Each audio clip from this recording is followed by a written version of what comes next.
어제부터 우리 지역도 사회적 거리두기가 2단계가 시행되고 있습니다. 그런데 포항시청에서 그 문자 온 것을 보니까 이 정부에서 시행하는 2단계와 이 경북도에서 시행하는 2단계가 다소 차이가 있는 것을 보게 됩니다. 우리 지역은 이제 우리 지역에서 시행하는 그 수칙이 이제 기준이 되는 거예요.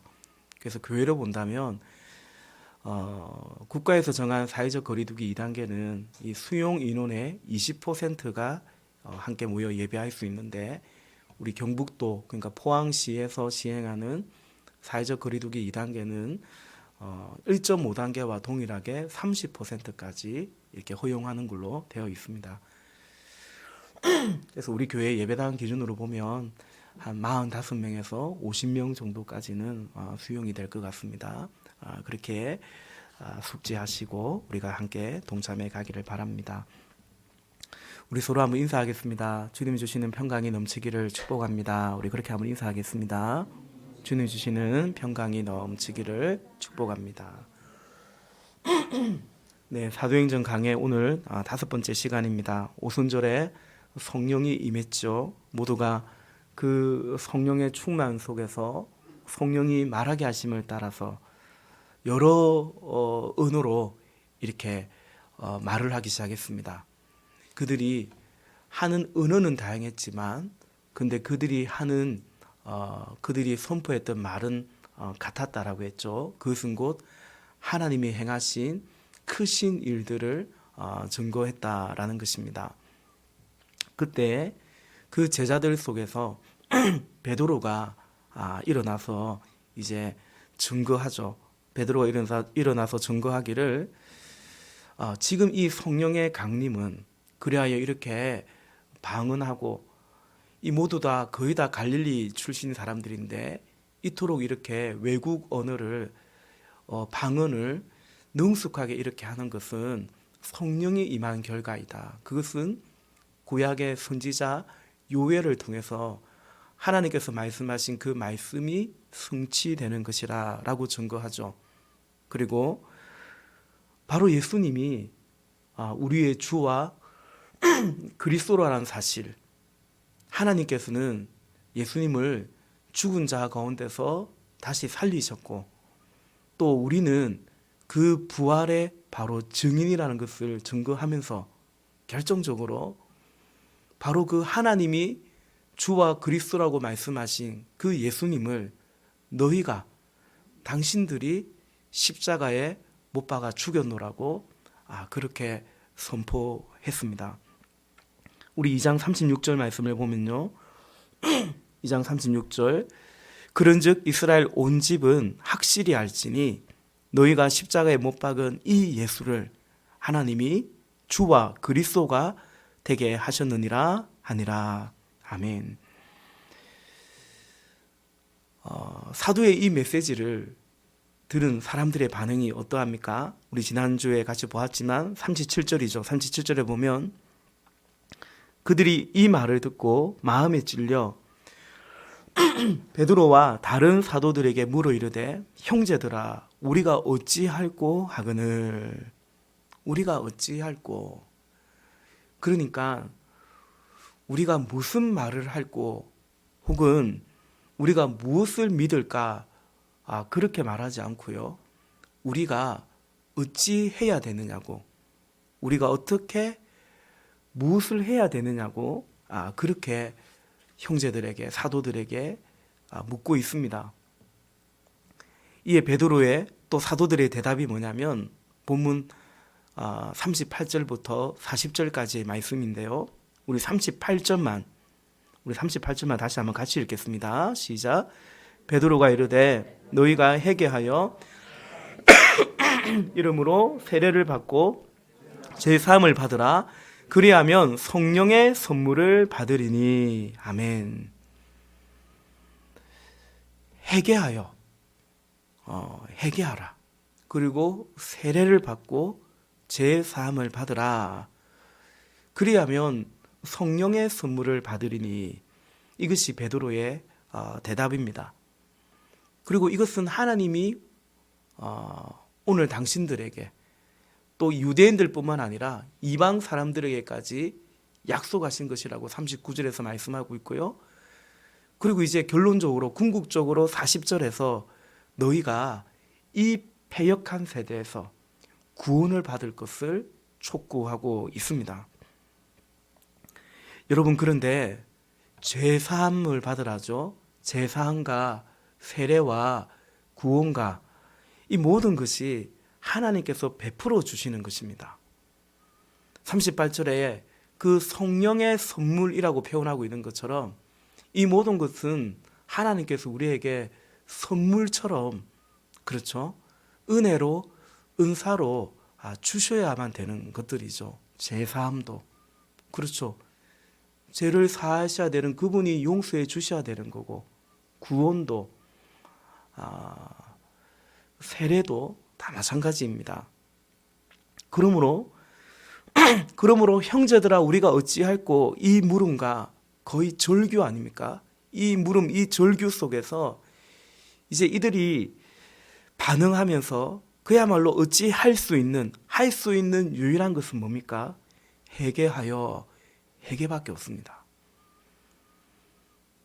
회개했을 때 하나님이 용서해 주시고 구원해 주시고 성령의 선물을 주시고 그 모든 것은 하나님께서 베풀어 주셔야 되는 거죠.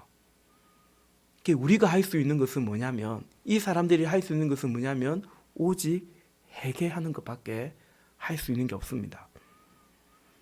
여러분, 그런데 여기서 한번 생각해 보고자 하는 것은요, 회개하면, 우리가 인간이 회개하면 죄사함 받고 성령과 구원의 선물이 주어지는 것일까요?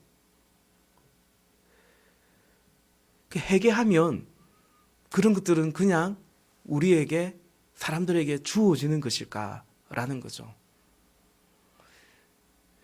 여러분, 누가 회개합니까? 누가 회개할 수 있을까요? 사실은 회개 자체가 하나님께서 은혜를 주셔야 가능한 것입니다. 그러므로 이 회개와 구원은, 회개와 믿음은, 혹은 회개와 성령은 마치 닭이 먼저냐 계란이 먼저냐 꼭 그런 것과 흡사합니다. 그래서 여러분, 오늘 베드로가 말하고 있는 것처럼 회개하는 자에게 성령의 선물을 주시는 것이 맞습니다.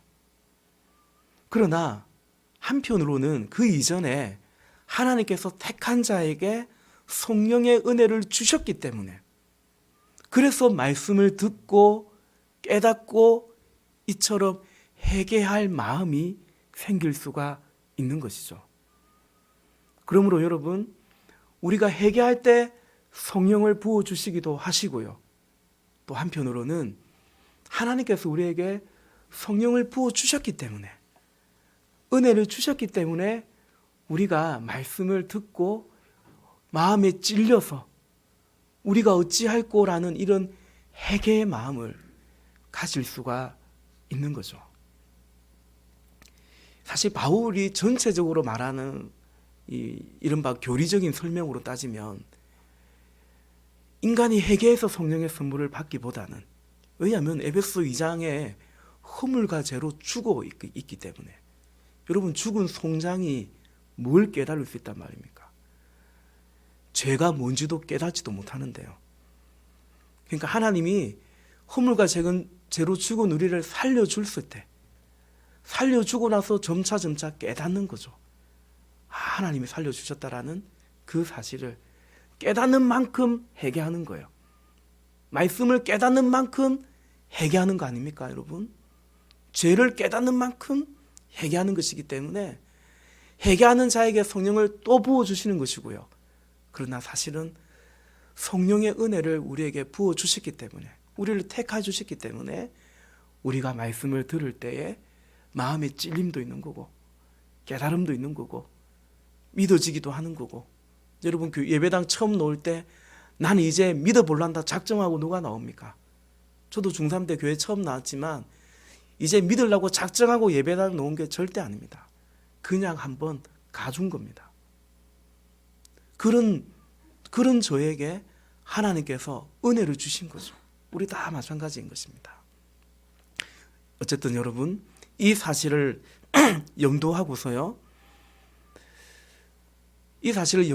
어쨌든 여러분, 오늘도 우리는 말씀을 듣게 됩니다. 이들이 베드로의 말씀을 들었지 않습니까? 말씀을 들은 우리는 우리가 어찌할까요? 오늘 베드로는 회개하라고 말합니다. 그래서 회개해야 됩니다. 혹여라도 하나님 성령의 선물을 한번 줘보세요. 나 좀 믿게 해주세요.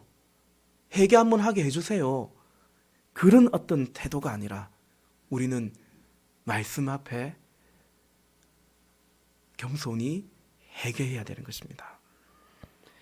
그리고 그렇게 말씀 앞에 애통하며 겸손히 회개할 때에 우리는 죄사함과 이 구원을 받게 되는데요.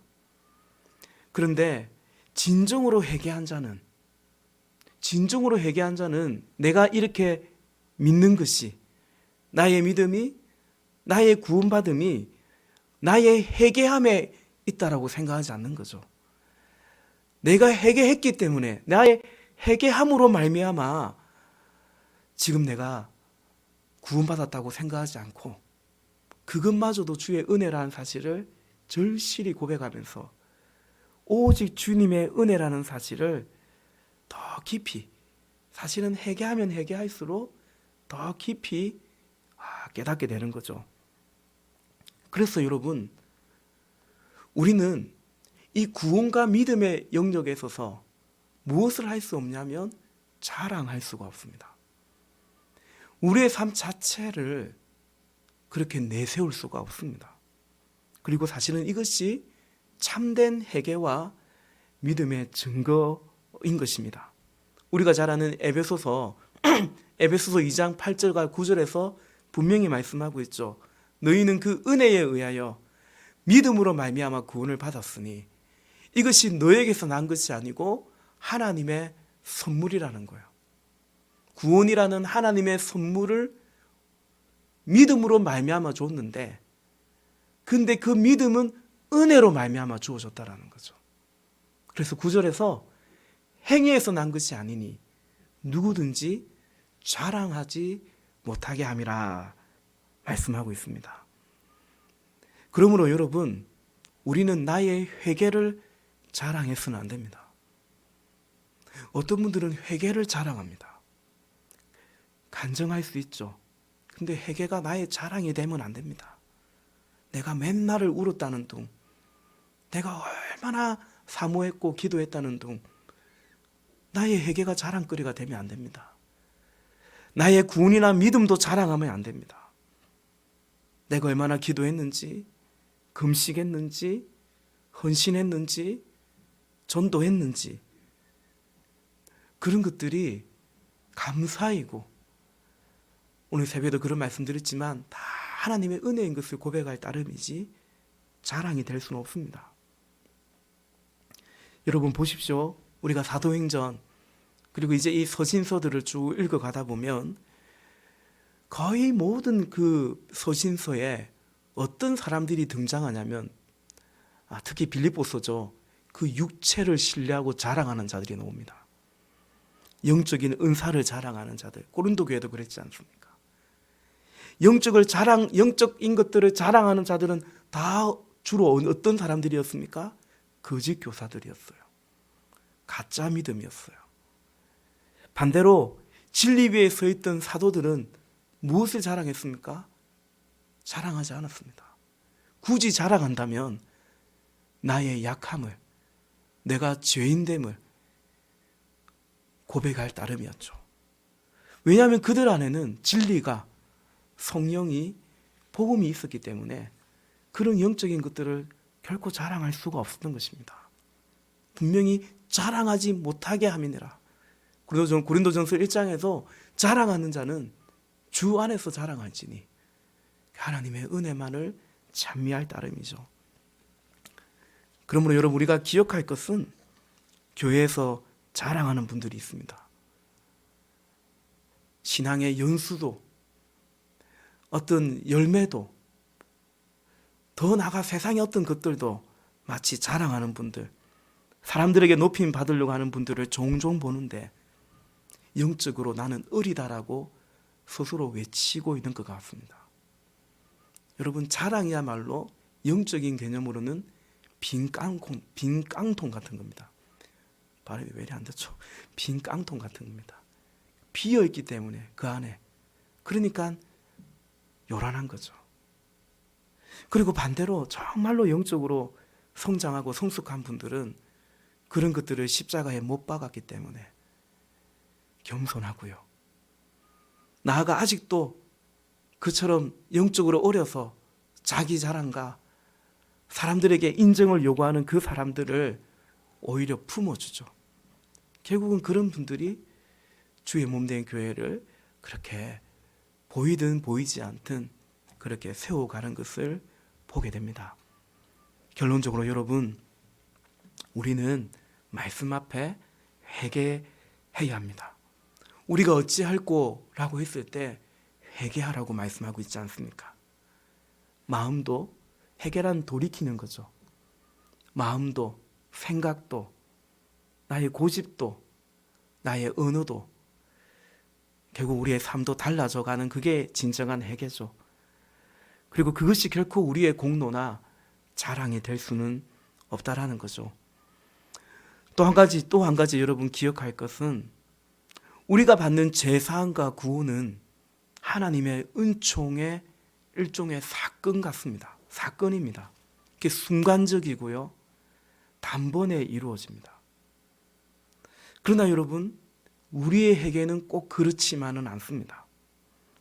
우리가 회개하고 세례를 받고 주님을 영접하는 그것은 어찌 보면 순간적인 사건입니다. 우리의 거듭남이 그렇습니다. 중생이 그렇습니다. 그러나 동시에 여러분, 우리가 회개하는 것은, 우리의 회개는 지속되는 과정인 것입니다. 우리가 거듭나는 것은 하나의 사건이에요. 하나님 편에서는 그건 우리에게 주신, 단번에 우리에게 베풀어 주신 사건과 같은 것입니다. 그러나 우리의 회개는 그렇지 않습니다. 지속적이고 계속 이어져 가는 것입니다. 여기에서 잘못 이해하면 이 구원파의 논리에 빠질 수가 있는 겁니다. 그래서 여러분, 주기도문, 주님께서 우리에게 가르쳐주신 기도처럼 우리가 우리에게 죄 지은 사람을 용서하여 준 것 같이 우리의 죄를 사하여 주옵소서. 여러분, 이 기도는 그냥 한 번 하고 말아야 될 기도인 것 같습니까? 그렇지 않죠.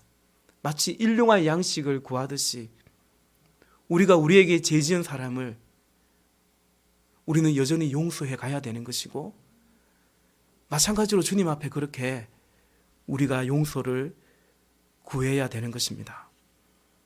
여러분, 사실 우리는 누군가를 용서하는 것도 사실 우리는 단번에 잘 되지 않습니다. 그래서 용서는 하나님께는 사건입니다. 그러나 사실 우리에게는 용서는 과정일 때가 많습니다. 용서하고 싶은데 그게 안 돼서 오히려 괴로울 때도 있지 않습니까? 70번이라도 계속해야 하는 그런 과정일 때가 많습니다. 여러분, 우리는 어떤 세상에 살고 있습니까? 누구와 함께 살아가고 있습니까? 죄인들이 함께하는 이 세상에서 살아가고 있죠. 그래서 우리는 매일 우리에게 죄 지은 사람을 용서하며 살아야 되는 거고, 그리고 그처럼 우리의 죄의 용서를 구하며 회개하며 이렇게 살아가야 되는 거죠. 그리고 또한 여러분, 사실 회개라는 것이 꼭 죄를 많이 지어서 그래서 유독 그 사람이 회개를 많이 하는 것은 꼭 아니에요. 그것도 아닙니다. 어떤 의미에서 거룩할수록, 사실은 더 주님의 빛 가운데 거하면 거할수록 그 사람이 더 회개하며 살아가는 거죠. 그러므로 영적 성숙과 회개는 이게 지속적으로 맞물려 갑니다. 영적으로 성숙해 갈수록 회개는 지속적으로 맞물려 가요. 그래서 참회록은 사실은 성자일수록 참회록을 써내려간다, 그런 말이 있는 거죠. 여러분, 오늘 베드로의 이 메시지를 듣고 이들이 회개합니다. 그때의 41절에 이날에 신도의 수가 3,000이나 더하더라. 하나님께서 그들에게 죄사함을, 긍휼을, 구원의 은혜를, 또 성령의 선물을 베풀어 주신 거죠. 그래야 이날에 신도의 수가 3,000이나 더해지는 놀라운 역사가 일어납니다.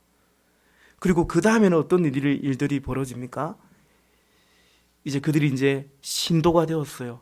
하나님의 백성이 되었어요. 그 다음에 어떤 일들이 벌어지냐? 42절부터 본문 47절까지의 말씀이죠. 우리가 함께 봉독했으니까요, 두 가지 측면으로 보고자 합니다. 첫째는 수직적인 측면이에요. 이제 이들이 하나님의 백성이 되었는데 어떤 일들이 일어났냐면 수직적으로, 그러니까 하나님과의 관계, 하나님과의 소통적인 측면으로 볼 때 어떤 일이 일어났느냐. 42절에 보니까 사도의 가르침을 받았습니다. 그러니까 하나님의 말씀을 듣고 배우게 되었습니다. 또한 42절에 오로지 기도하기를 힘쓰죠. 기도는 하나님께 하는 거잖아요. 그리고 47절 말씀에 보면 하나님을 찬미합니다. 그리고 또 하나님께서는 44절에 사도들을 통해서 기사와 표적을 베풀어 주십니다. 두 번째, 이제 이들이 신도가 되었는데요, 수평적으로, 즉 사람들과의 관계, 이 교제의 측면으로 볼 때 어떤 일이 일어나는가. 42절에 보니까 서로 교제하고 떡을 뗍니다. 오늘 본문에 떡을 뗀다는 말이 자주 나오는데, 떡을 뗀다는 것은 오늘 우리의 관점으로 볼 때는 예배 때 하는 성찬과 성찬식과, 그리고 오늘 우리로 본다면 예배 후에 하는 식탁 교제가 다 떡을 뗀다는 것에 포함되는 겁니다. 성찬과 애찬의 요소가 모두 포함돼요. 또 수평적으로 어떤 일이 일어났습니까? 44절에 자주 함께 있습니다. 그리고 물건을 통용합니다. 통용했다는 것은 공동으로 소유했다라는 것입니다. 45절에 재산과 소유를 팔아서 각 사람의 필요를 따라 나누어 주었다라는 것입니다. 그렇다고 해서 이들이 의무적으로 다 그렇게 해야 되는, 자기 사유 재산은 가지면 안 된다는 것이 아니라, 이제 이들이 하나님의 회개하고 제사함을 받고 성령 안에서 구원받은 주의 자녀가 되었을 때 각 사람의 필요를 따라서 자기의 재산과 소유를 팔아서 나눠줬다는 것입니다. 동일하게 46절에서도 마음을 같이하여 성전에 모이기를 힘쓰고, 그러니까 우리 이제 3장에 나오겠지만 하루 3번 기도 시간이 있었어요. 그들은 그때마다 성전에 올라가서 기도하기를 힘썼다는 것입니다. 또한 집에서 기쁨과 순전한 마음으로 음식을 함께 먹었다고. 요즘 우리로 따지면 성도의 교제, 가족 모임 같은, 목장 모임 같은 그런 소그룹 교제, 식탁 교제를 이 집에서 돌아가면서 그렇게 했다라는 것입니다. 여러분, 이처럼 회개할 때에 또 성령의 은혜 가운데 이제 이들이 하나님과도 풍성한 교제를 누리고, 또 이제 형제들과도 성도들 안에서도 이렇게나 풍성한 교제가 넘쳐남을 보게 됩니다. 그래야 할 때 세상은 어떻게 반응을 했을까요? 이 믿는 자들은, 신도가 된 자들은 이랬다면, 아직 신도가 되지 않은 사람들, 예수님을 아직 믿지 않는 사람들은 어떻게 반응했는가, 어떤 일이 일어나는가. 43절에 보니까 사람마다 두려워하는데 라고 말합니다. 세상이 사도들을, 또 이 거룩한 백성들의 이 모임을 두려워하기 시작했습니다. 또 47절에 보니까 온 백성에게 칭송을 받았다. 세 번적으로 보면 호감을 얻었다라고 되어 있습니다. 호감을 가졌다라고 되어 있습니다. 그러니 47절에 구원받는 사람이 날마다 더하게 되었다라는 것입니다. 여러분, 이 모든 것의 시작은 오순절 성령님의 강림으로 시작되었습니다. 그러니까 하나님의 역사죠. 이 사람들이 회개하고 작정해서 이렇게 한번 살아보리라 그들이 작정하고 애쓰고 노력해서 이루어진 것이 아니고 성령이 하나님의 역사로 시작되었습니다. 그리고 여러분, 우리가 결코 간과해서는 안 되는 것은 뭐냐면 이 모든 것은 우리 주님 예수님이 그 십자가에서 올려드리신 그 기도의 응답이었다라는 것입니다. 예수님께서 십자가에서 무엇이라 기도했습니까? 아버지, 저들의 죄를 용서해 주세요. 저들이 알지 못해서 저러는 것이다 라고 했습니다. 하나님께서 예수님의 그 기도에 응답하시고 이제 성령을 부으시고 그들에게 하나님의 복음이 선포되게 하시고 알게 하시고, 그래서 이들이 마음에 찔려서 형제들아 우리가 어찌할꼬 하며 회개하게 되었던 것입니다. 그러므로 여러분, 우리는 오늘 이들이 그랬던 것처럼 하나님의 이 자녀 제사함을 받은 우리 역시도 이처럼 하나님을 찬미할 뿐입니다. 그리고 우리도 예수님을 따라서 우리도 주님이 허락하신 그 십자가를 지면서 우리 역시도 하나님의 용서와 긍휼을 간구하는 거죠. 하나님, 저 영혼들에게, 나에게 어떤 십자가 같은 어떤 그런 사람들이 있다면 하나님 저들의 죄를 용서해 달라고 우리도 어찌하든지 그 길을 가고자 기도해야 되는 거죠. 마지막으로 여러분, 오늘 본문 속에서 우리 주의 성령이 임하여 그 성령의 다스림 속에서 이루어지는 하나님의 역사, 하나님의 나라를 함께 보기로 원하는데요. 여러분, 구원이라는 것은 어떤 속박에서, 결박에서 해방되는 사건이죠. 그 애굽에서, 바로의 그 속박에서 출애굽하는 것, 그 해방되는 것이 구원인 것처럼, 그래서 여러분, 구원이라는 것은 자유의 사건입니다. 희년의 사건입니다. 그것이 구원이요 하나님의 나라이죠. 그럼 여러분, 우리가 어디로부터의 해방이라고 생각하는 것입니까? 어떤 것으로부터의 어떤 속박으로부터의 구원인가라는 거죠. 우리가 잘 알듯이 여러분, 죄로부터의 구원이고 해방인 것이죠. 근데 여러분, 성경이 말하는 죄는 뭡니까? 하나님께로부터 벗어난 것이 죄입니다. 어떤 의미에서 보면 여러분, 인간의 자유가 사실은 죄의 정의가 됩니다. 여러분, 죄의 본체는 내 마음대로, 내 좋을 대로 살겠다라는 그것이었습니다. 성경은 우리 이렇게 배우지 않습니까? 성경은 내가 하나님의 자리에 올라서는 것이 죄다, 내가 하나님이 되려고 하는 것이 죄다라고 배우는데, 근데 솔직히 뭐 그렇게까지 내가 되려고 했나? 굳이 내가 하나님이 되려고 하는 것 같지는 않은데, 그런 것은 아니고 그냥 좀 내 마음대로, 내가 원하는 대로, 내 좋을 대로, 그 자유라고 할 수 있겠죠. 나는 그냥 그 정도의 어떤 생각인 것 같은데, 그래서 여러분, 세상의 어떤 기준으로는, 육신의 생각으로는 그게 왜 죄냐고 생각할 수밖에 없죠. 그건 자유잖아. 자유는 인류의 역사 속에서 우리도 민주화의 그 투쟁의 역사가 있었던 것처럼, 이 자유는 존엄한 인간이 쟁취해야 되는 것이, 그게 왜 죄냐라고. 자유를 억압하는 것이 죄지. 그렇죠. 그러나 성경이 정의하는 죄란 바로 내 마음대로, 내 좋을 대로, 어떤 의미에서는 자유로 살아가고자 하는 그게 죄라고 정의하고 있습니다.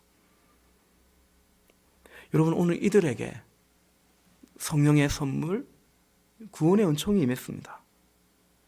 그 결과 어떤 일이 일어났다고 우리가 봤습니까? 42절에 보면 사도의 가르침을 받기 시작했습니다. 자기들이 듣고 싶은 말을 듣고 자기들이 수용하는 것을 수용하는 것이 아니라 사도가 전하는 그 가르침을 이들이 듣기 시작했습니다. 권위에 복종해 가는 거죠. 그리고 44절과 45절에 보면 물건을 통용하고요, 각 사람의 필요를 따라서 내 것을 팔아서 각 사람의 필요를 따라서 나누어 주는 것을 보게 되죠. 원래는 어쩌든지 내가 더 차지하고 어쩌든지 내 것으로 만들려고 살던 그 욕망에서 이제 이들이 구원받은 거죠.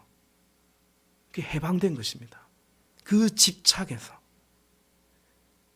그래서 가지면 가질수록 내 소유가 더 많아진 것으로 만족하던 그 속박에서 이들이 해방된 것입니다. 자유하게 된 거죠. 또한 46절에 보면 마음을 같이 한대요. 마음을 같이 하고 기쁘고 순전한 마음으로 떡을 떼며, 성령이 임하니까, 하나님의 통치가 임하니까 이런 마음이 됐다는 거예요. 사람들과 더불어서 같은 마음이 되었습니다. 그리고 다른 사람을 향하여 기쁘고 순전한 마음의 태도를 가지게 되었다는 거죠. 늘 경계하고 의심하고 그런 마음이 많았는데 기쁘고 순전한 마음을 갖습니다. 이것이 회개할 때, 말씀을 듣고 회개할 때, 제사함과 구원과 성령의 선물을 주셨을 때 그 안에서 일어난 일들입니다. 여러분, 내 마음대로 내가 좋아하는 대로 살겠다는 것이 꼭 그리 살 수 있으면 그건 자유겠죠. 그래서 여러분, 그렇게 내가 내 마음대로 내가 원하는 대로 살아진다면 세상은 그걸 뭐라고 말합니까? 성공이라고 말해요. 너 원하는 거 이뤘지 않냐라는 거죠. 그리고 그리 살아가는 것을 두고 행복이라고 가르칩니다. 그래서 주로 하나님께도 우리가 그런 것들을 구할 때가 많아요. 물론 하나님 앞에 그런 표현을 쓰진 않죠. 하나님, 내 마음대로 내 좋을 대로 좀 해주세요. 그런 표현을 쓰지 않죠. 여러분, 여전히 세상은 그런 구조 속에서 분명 돌아가고 있는 것 같습니다. 그러니까 통용하거나 각 사람의 필요를 따라 나누어 주는 것이 아니고, 그것이 우리의 이웃에게 얼마나 필요한지 알면 알수록 사실은 투기를 하는 거죠. 마스크가 너무나 필요한 것을 알면 알수록, 그 흔한 마스크가 우리 코로나 처음 왔을 때 그랬지 않습니까? 참 우리나라 국민들이 위대하고 훌륭하죠. 그러나 어떤 사람들은 사재기를 하는 거죠. 필요가 이 부동산 투기를 왜 합니까? 의식주잖아요. 모두에게 필요한 것인 걸 알기 때문에. 그래서 그게 값어치가 있는 거죠. 이웃에게 고통을 주는 대가로 나는 더 불로소득을 가져가는 거죠. 성령의 사람은 그리 살 수 없는 거죠. 그래서 세상은 누군가의 가르침을 받는 것이 아니라, 당신이 뭔데 나를 가르치려고 드느냐, 가르침을 받는다고 해도 내가 동의하면 수용을 하는 거죠. 세상은 내가 더 차지하고 그래서 지배하고 조종하는 것을 원하고, 그럴 수 있는 만큼 자유를 얻은 것이라 생각하고, 그리고 그 자유가 힘으로부터 온다고 생각하기 때문에 더 힘을, 그게 죄력이든 권력이든 힘을 가지려고 하는 거죠. 힘의 쟁탈전을 벌이고 있는 거죠. 여전히 우리는 그 세상에서 살아가고 있는데요. 성경은 우리가 그런 애국 같은 그런 세상에서 건짐을 받아서 구원을 받아서 하나님의 백성이 되어노라고 우리에게 말씀하고 있는 거죠. 여러분, 제가 이렇게 목회자의 길을 걸어가면서 참 종종 경험하고 깨닫는 것은, 분에 넘치도록 감사한 것은 뭐냐면, 이 부족한 사람을 사람들이 좋아도 해주고 기도도 해주시고 아껴주시기도 한다라는 것입니다. 그런데 그것이 어느 분에게는 그것이 자아로부터, 그러니까 죄의 성품으로부터 오는 것이 아닐까 생각이 들 때가 있습니다. 성령께서 깨닫게 해주신 것 같아요. 가령 저에게 참 잘해주세요. 제가 부교육자임에도 불구하고 정말 저에게 유독 잘해주는 분이 있는데, 그것이 때로는 저분의 자아와 그 육의 어떤 그 성향으로부터 오는 것이구나, 그렇게 느낄 때가 있습니다. 쉽게 말해서 저를 마음에 들어 하시는 것 같아요. 제가 부교육자 시절에 어느 교회에서 그 교회의 아주 중요한 리더인데, 그냥 한번 쉽게 말하면 저와 같이 교회를 해보자고 그런 제안을 하신 분도 있었습니다. 그때 성령께서 깨닫게 해주시는 거예요. 저분이 나를 좋아하는구나, 나를 마음에 들어 하시는구나. 근데 그건 하나님께로부터 온 마음이 아니고 내가 좋아하는, 내 마음에 드는 사람과 있고 싶은 그 자아로부터 오는 것이구나.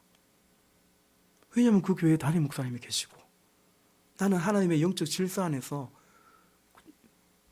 어디까지나 종인데 어떻게 그런 생각을 그걸 할 수가 있겠습니까? 그건 절대 달콤한 제안이 아니라, 제가 그랬습니다. 사람 잘못 보셨다고. 저 그런 사람 아니라고. 근데 그분이 참 훌륭하셨어요. 저를 쫓아내지 않았거든요. 그런가 하면 여러분, 어떤 분들은 하나님 앞에 순종하는 차원으로서 이 부족한 사람을 그래도 하나님이 세우셨으니까, 하나님이 담임 목사로 세우셨으니까, 당신의 마음에 들고 안 들고의 그런 차원이 아니라 하나님 때문에 영적 질서와 그 영적 권위에 복종하는 마음으로 저를 사랑해 주시고 기도해 주시고 순종해 가시는 대부분의 분들이 그렇죠. 그런 분들을 보게 됩니다. 여러분, 이런 예를 들어서 좀 송구합니다마는 이것이 회개와 제사함과 구원의 실체와도 같습니다. 모세에게 너가 선 곳은 거룩한 땅이니까 너 발에서 신을 벗으라고 말하는 것이 바로 사실은 이겁니다. 사랑하는 여러분, 나를 위해서, 나의 필요를 위해서, 나의 자유를 위해서 세상의 사람들은 당연히 그리 살아갑니다. 그리고 그것이 부당한 것이 아니고 그 수고의 노력의 대가로 한편으로는 정당하기도 한 것입니다. 그런데 우리도 그렇게 살았는데 어느 날 그것이 하나님의 말씀을 들을 때 그게 성경은, 하나님의 말씀은 그걸 죄라고 말하는구나.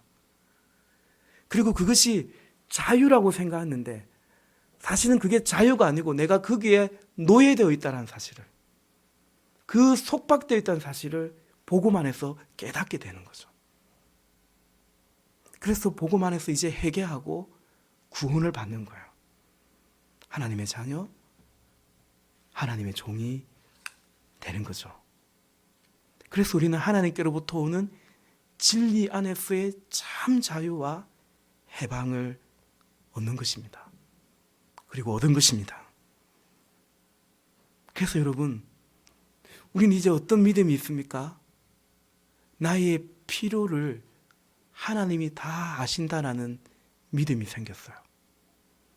나의 필요를 하나님이 채우신다라는 것을 믿고 살아가는 거예요. 그리고 이제는 내 필요만 보였는데 누군가의 필요가 보이기 시작하고 때로는 내 소유를 포기해서라도 그 사람의 필요를 채워주고 싶은 마음이 생기는 거예요. 또 순종하는 거예요. 이제는 영원한 것을 깨닫는 거예요. 야, 영원한 생명이 있구나. 영원한 것이 있구나. 이 땅의 것은 그렇지 않구나. 하나님의 나라를 알게 된 거죠. 그래서 이 땅에서의 나는 이제 그래 됐다라고 말할 수는 없지만 이 땅에서의 그 집착과 굴레에서 벗어나기 시작해 가는 거죠. 해방이죠, 해방. 사랑하는 여러분, 이것이 회개의 결과입니다.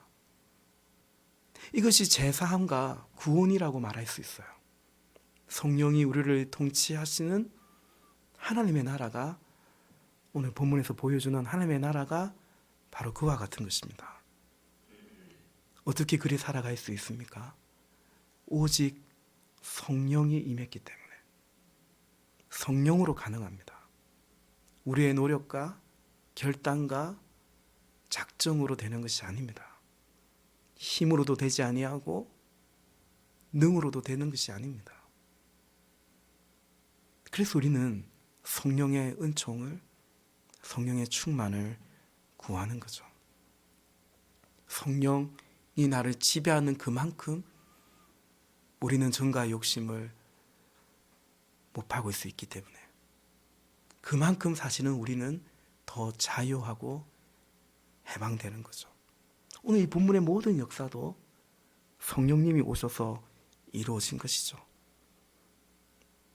사랑하는 성도 여러분, 이 구원, 이 자유와 해방이 오늘 우리에게도 주어졌습니다. 이것을 풍성히 누리시기를 축복합니다. 하나님을 찬미하며 기도하고 말씀 앞에 겸손히 경청할 수 있고, 그리하여 마음을 같이 하고 내한테 맞춰라, 내 생각에 맞춰라, 그러면 절대 마음은 같이 될 수가 없죠. 마음을 같이 하고 또 기쁘고 순전한 마음으로, 제가 오늘 이 말씀을 설교를 준비하는데 46절이 참 마음에 와닿았어요. 기쁘고 순전한 마음으로. 그러면 세상에서 바보 취급 당할 것 같다라는 생각도 들어요. 저거 참 순진하이죠. 헤헤 그리 사코 저거 뭐 좋다고 기쁘고 순진한 마음으로, 그런 마음으로. 그렇죠. 세상은 이해할 수 없고 바보처럼 생각할 수도 있을 것 같다라는 생각도 들어요.